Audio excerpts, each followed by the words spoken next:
Hello दोस्तों, नमस्कार। स्वागत है आपका हमारे चैनल कंपटीशन क्लासेस विद एके पर जीएस/जीके के टॉप 150 एमसीक्यू का तीसरा भाग, जिसमें हम कृषि, सामाजिक एवं ग्रामीण परिवेश, उत्तर प्रदेश स्पेशल से और पूरे भारत से 50 प्रश्न करेंगे। 100 प्रश्न अब तक हम कर चुके हैं और 101 से 150 तक इस वीडियो में हम करेंगे। तो चलिए शुरू करते हैं। प्रश्न संख्या 101 है हमारा। शुरू करने से पहले अगर अभी तक हमारे चैनल को आपने सब्सक्राइब नहीं किया तो प्लीज़ सब्सक्राइब कर लीजिएगा और बेल आइकन को दबा लीजिएगा। वीडियो अच्छा लगे तो इसे लाइक और शेयर करिएगा। 101 शस्य गहनता कितने प्रतिशत से अधिक होने पर उसे गहन कृषि की उपमा या सघन कृषि की उपमा दी जाती है, यानी उसे सघन कृषि मान लिया जाएगा। तो ये हो जाएगा हमारा, अगर उसे कब मान लिया जाएगा, सस्य सघनता। सस्य सघनता से मतलब होता है कि एक साल में अगर एक फसल हो जाती है तो उसे हम सस्य सघनता 100% होगी। अगर एक वर्ष में एक फसल है तो उसकी 100% सघनता होगी। अगर एक वर्ष में 2 फसल हैं तो 200% होगी उसकी सघनता। तो कितनी सघनता होनी चाहिए कि उसे हम सघन खेती कहेंगे? तो 200 से अधिक होनी चाहिए। 200 से अधिक अगर सघनता है तो उसके लिए हम मान लेंगे कि वो सघन खेती है, यानी 2 से अधिक फसलें होनी चाहिए साल में। अगला है 102। FCI food corporation of India जो है कि खाद्यान्नों की आर्थिक लागत जो है और निर्गमन मूल्य के बीच अंतर की प्रतिपूर्ति सरकार द्वारा कैसे की जाती? यानी वो खरीदता महंगा और सस्ते में जो देते हैं, जो सस्ते में उपलब्ध कराया जाता है गरीब लोगों को, तो उसकी प्रतिपूर्ति कैसे करती है? तो उसकी जो प्रतिपूर्ति होती है वो कैसे होती है? वो खाद्य अनुदान द्वारा होती है। खाद्य अनुदान द्वारा होगी। तो बी विकल्प सही हो जाएगा। अगला है पर्माकल्चर किसका पर्याय, यानी किसका मतलब पर्माकल्चर जो होता है, पर्माकल्चर का मतलब है पारिस्थितिकी कृषि, इकोलॉजिक, यानी पर्यावरण फ्रेंडली, इको फ्रेंडली जो एग्रीकल्चर होगी उसके लिए हम कहेंगे पारिस्थितिकी कृषि। ये विकल्प सही हो जाएगा। भारत में सामान्यतः कौन सी खेती पद्धति अपनाई जाती है? भारत में जो अपनाई जाती है वो सबसे ज़्यादा मिश्रित खेती, यानी खेती के साथ साथ और जैसे पशुपालन कर रहे हैं या और कोई भी खेत मतलब व्यवसाय कर रहे हैं तो उसे हम मिश्रित खेती कहते हैं। तो सी विकल्प सही हो जाएगा। ड्रिप सिंचाई का जन्म। ड्रिप सिंचाई क्या होता है? एक पौधे होते हैं, मेन रूप से ये गार्डनिंग में यूज करी जाती है। तो वहाँ पे बूंद बूंद, इसे टपक सिंचाई भी कहते हैं, टपक सिंचाई, टपक। और इसका जो उत्पत्ति हुई है, इसका जो शुरुआत जहाँ से हुई है वो है जन्मदाता इजराइल। बी विकल्प सही हो जाएगा। भूरी क्रांति, ब्राउन रिवॉल्यूशन जो है वो हो जाती है हमारी, सी हो जाएगा ये सी। ब्राउन रिवॉल्यूशन जो हमारी होगी उर्वरक से, दूध से होगी सफ़ेद क्रांति यानी स्वस्थ, नीली क्रांति मछली से, और ये रजत क्रांति। अगला हो जाएगा अमरूद उत्पादन के लिए निम्नलिखित में से कौन सा जोड़ा प्रसिद्ध है? तो इलाहाबाद तो है ही है, उसके अलावा एक आगरा हो जाएगा। ए विकल्प सही हो जाएगा। भारत में दुग्ध उत्पादक राज्यों में उत्तर प्रदेश का कौन सा स्थान है? उत्तर प्रदेश का दुग्ध उत्पादन में पहला स्थान है हमारे इंडिया में। तो 108 का हो जाएगा ए। 109 निम्नलिखित जोड़ों में से किसमें उत्तर प्रदेश संपूर्ण देश में अग्रणी है?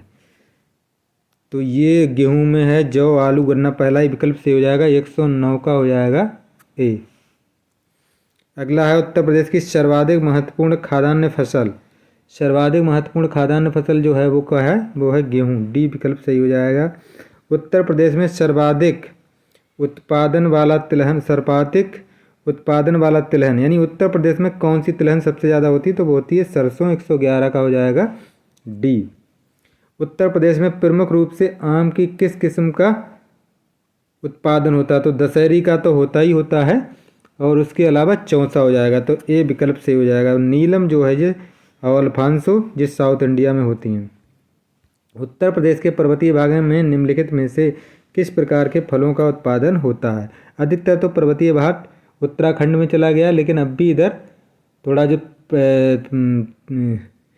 हमारा बुंदेलखंड वाला एरिया है उधर होता है। तो इसमें कौन से फल होंगे? शीतोष्ण जलवायु वाले फल होंगे। भाई पहाड़ों पर ठंडे ठंडे होती है ज़्यादा, तो वहाँ पर शीतोष्ण जलवायु वाले ही फल होंगे, तो बी विकल्प सही हो जाएगा। उत्तर प्रदेश देश के कुल खाद्यान्न में कितने प्रतिशत का योगदान करता है, तो ये सी विकल्प सही हो जाएगा, लगभग 20% है इसका योगदान। चाय का जन्म स्थान, चाय जो होता है हर क्रॉप का एक ओरिजिन ऑफ प्लेस होता है, तो इसी तरह चाय का जो उत्पत्ति स्थान है वो चीन है, सी विकल्प सही हो जाएगा। ताजे जल के मछली उत्पादन में यानी फ्रेश वाटर फिश के उत्पादन में भारत का विश्व में कौन सा स्थान है, तो ये दूसरा स्थान हो जाएगा, बी विकल्प सही हो जाएगा। चाय, कॉफ़ी, रबर व तंबाकू के मूल्यों में उतार चढ़ाव को नियंत्रित करने के उद्देश्य से मूल्य स्थिरीकरण कोष की स्थापना का अनुमोदन कब किया गया था, तो ये कब किया गया था, ये किया था 20 फरवरी 2003, ए विकल्प सही हो जाएगा। सब्जियों की व्यापारिक खेती को क्या कहा जाता है, सब्जियों की व्यापारिक खेती को कहते हैं हम ओलेरीकल्चर, 118 का हो जाएगा बी। हॉर्टिकल्चर जो होता है हमारी उद्यान विज्ञान जिससे कहते हैं हम हिंदी में, इसमें हम सारे जो भी मतलब हॉर्टिकल्चर से उद्यान से रिलेटेड जो भी फसलें हैं उनका हम अध्ययन करते हैं। सिल्वीकल्चर में हम सिल्वीकल्चर हो जाता है जो एक तरह से एग्रो फॉरेस्ट्री जो होता है, यानी बड़े पेड़ों का जो फॉरेस्ट से रिलेटेड जो प्लांट होते हैं, पौधे होते हैं या पेड़ होते हैं, उनका अध्ययन किया जाता है सिल्वीकल्चर में। सिल्वीकल्चर एक फॉरेस्ट्री की तरह ही उसका अंग है। इंडियन सोसाइटी ऑफ एग्रोनॉमी की स्थापना कब हुई, इंडियन सोसाइटी ऑफ एग्रोनॉमी की स्थापना 1958 में हुई थी, डी विकल्प सही हो जाएगा। रैंचिंग किस पद्धति किस देश में बहुतायत रूप में होती है, तो रैंचिंग का मतलब होता है जानवरों को चराना, कहा रैंचिंग का मतलब होता है चराना। और ऑस्ट्रेलिया में भेड़ पालन बहुत होता है, वहाँ पे बहुत ज़्यादा मैदान पड़े हुए हैं, तो ये ऑस्ट्रेलिया ही सही होगा। राष्ट्रीय खरपतवार विज्ञान अनुसंधान संस्थान बीड साइंस रिसर्च सेंटर कहाँ पर स्थित है, तो बीड साइंस का जो रिसर्च सेंटर है वो जबलपुर में स्थित है, ए विकल्प सही हो जाएगा। मध्य प्रदेश के निम्नलिखित में से किस स्थान का दशहरी आम विश्व प्रसिद्ध है, तो मलिहाबाद है लखनऊ का, ये बहुत ही प्रसिद्ध है दशहरी आम। दशहरी आम तो मलिहाबाद का ही प्रसिद्ध है। प्रतापगढ़ का आंवला प्रसिद्ध है। अगला हो जाएगा international crop research institute for semi arid tropic, इसको कहते हैं हम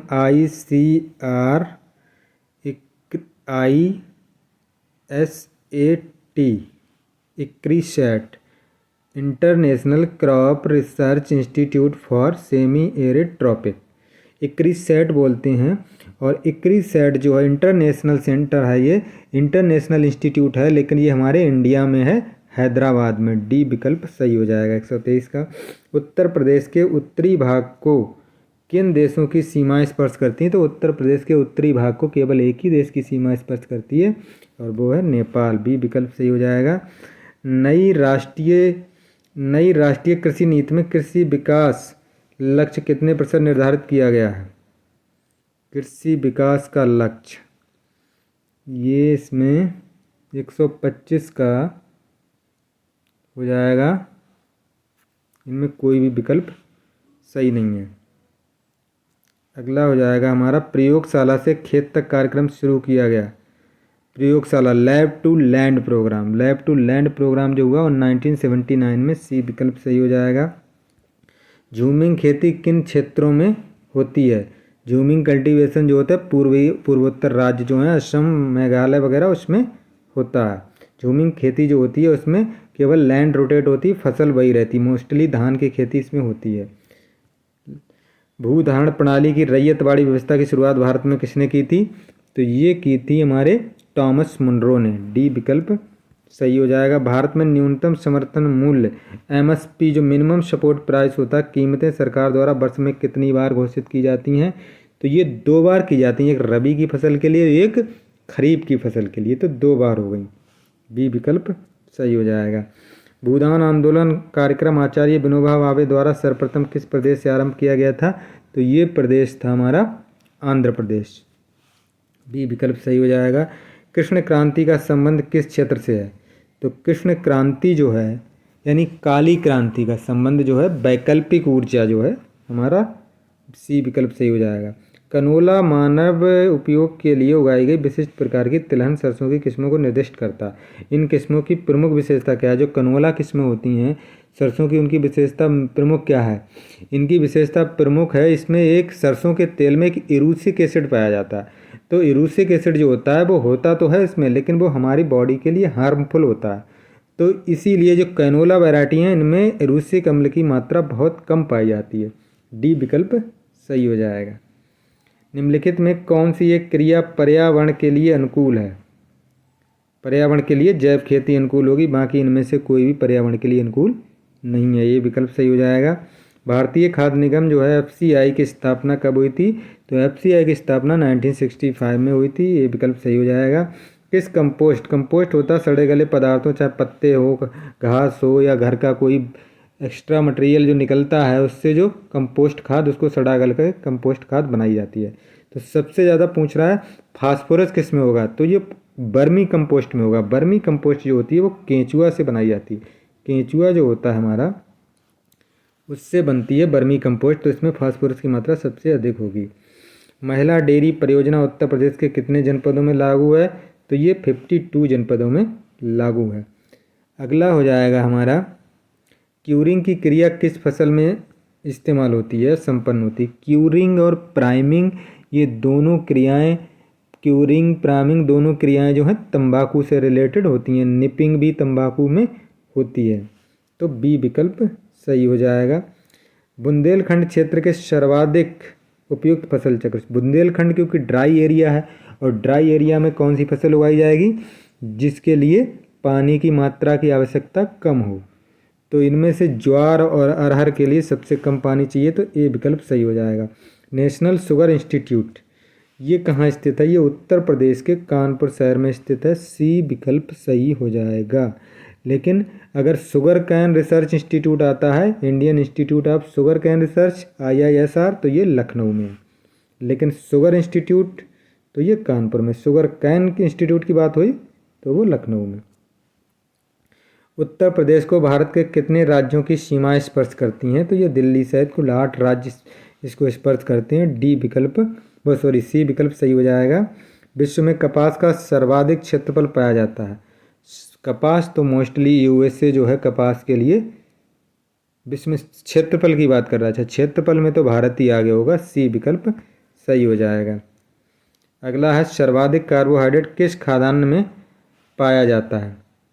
सर्वाधिक कार्बोहाइड्रेट, ये सब कार्बोहाइड्रेट रिच हैं, लेकिन सबसे ज़्यादा कार्बोहाइड्रेट होगा मक्का में। इसका आटा जो होता है, रोटी होती है, सबसे ज़्यादा मीठी लगती है। इससे यहाँ पर आइडिया लगा सकते हैं। सी विकल्प सही हो जाएगा। मक्का का शीर्ष उत्पादक राज्य कौन है? मक्का का शीर्ष उत्पादक राज्य जो है वो वर्तमान में कर्नाटक है। बी विकल्प सही हो जाएगा। किसान क्रेडिट कार्ड वार्षिक समीक्षा सत्र पर कितने वर्ष के लिए वैध होता है? तो किसान क्रेडिट कार्ड जो होता है वो 3 वर्ष के लिए वैध होता है। खेती की वह कौन सी प्रणाली है जिसमें किसान का राज्य से सीधा संबंध होता है? किसान का राज्य से सीधा संबंध होगा किसमें? काश्तकारी खेती में। बी विकल्प सही हो जाएगा। उत्तर प्रदेश के दक्षिण में स्थित पठारी भाग को की सर्वाधिक उच्च पहाड़ी जो बुंदेलखंड है उसकी सर्वाधिक उच्च पहाड़ी कौन सी है?